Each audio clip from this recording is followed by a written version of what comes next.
You know what blows my mind?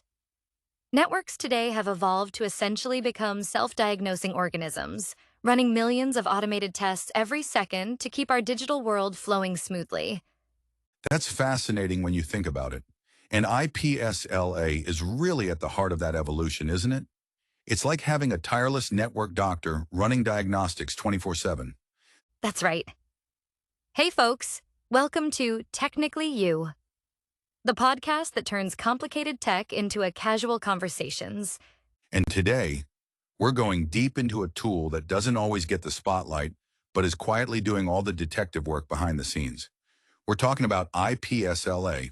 Yep, IP Service Level Agreement. And no, it's not some contract your lawyer has to review. This is a built-in feature on Cisco routers and switches that lets your network basically test itself. Exactly. Think of IP SLA like your network's secret agent.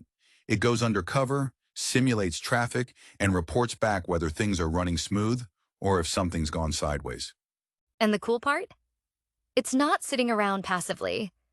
It's actively sending out probes to test services like HTTP, VoIP, DNS, ICMP, UDP, FTP, and more.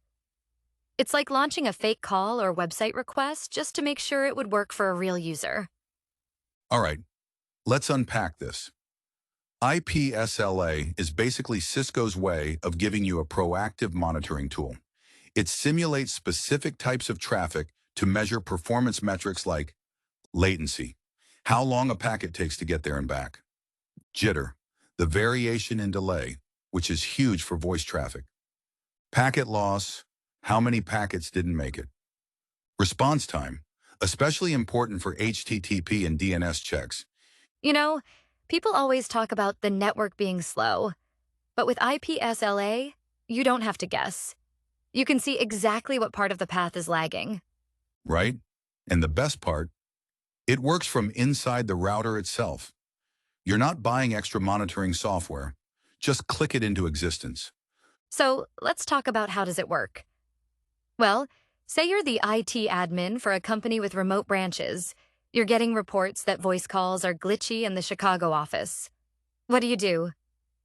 Well, first, panic a little. Then fire up IPSLA on your router. You can configure a VoIP UDP jitter operation that simulates a voice stream from Chicago to the main data center and measures round-trip metrics. And if the jitter's off the charts or you've got packet loss? Boom, now you've got data. Real, actionable insight. Plus, you can set thresholds and alerts. So the next time things start to degrade, you get notified before Karen in accounting calls screaming about robot voices again. Let's run through a few scenarios where IPSLA is a game changer. SaaS performance monitoring. You can test response times to apps like Salesforce or Office 365. ISP comparisons.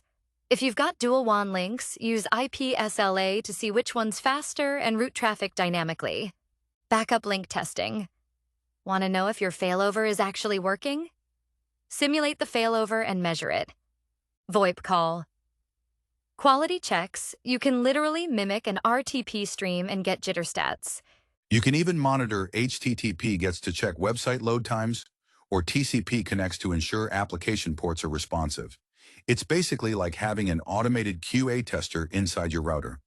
And the best part? It integrates beautifully with SNMP and NetFlow tools. So if you're running a dashboard with SolarWinds or PRTG, those graphs come alive with IPSLA data.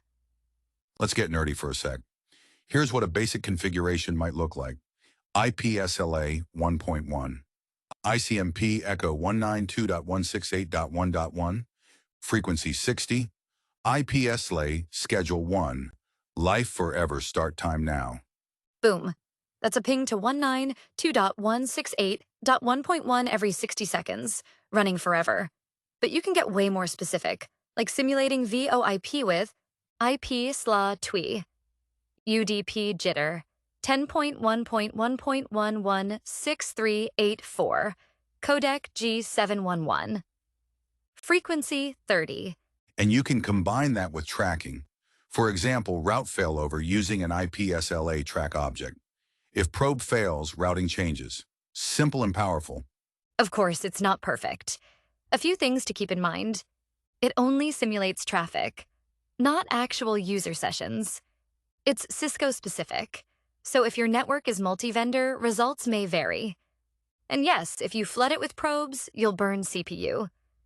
So rule of thumb, be intentional. Monitor the critical paths.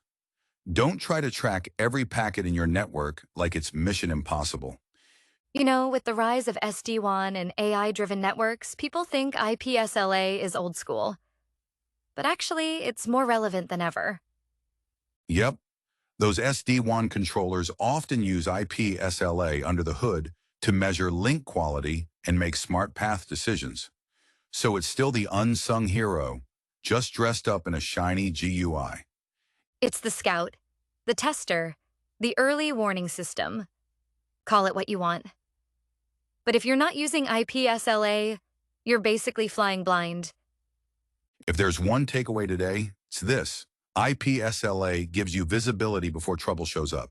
It's proactive, precise, and totally underused. So take 5 minutes, SSH into your router, and give your network the detective it deserves. That's all for today. If you enjoyed this, subscribe, leave a review, and share this episode with a fellow network nerd. Or with someone still trying to figure out why their Zoom calls keep freezing. Help them out. Until next time, stay connected and stay curious.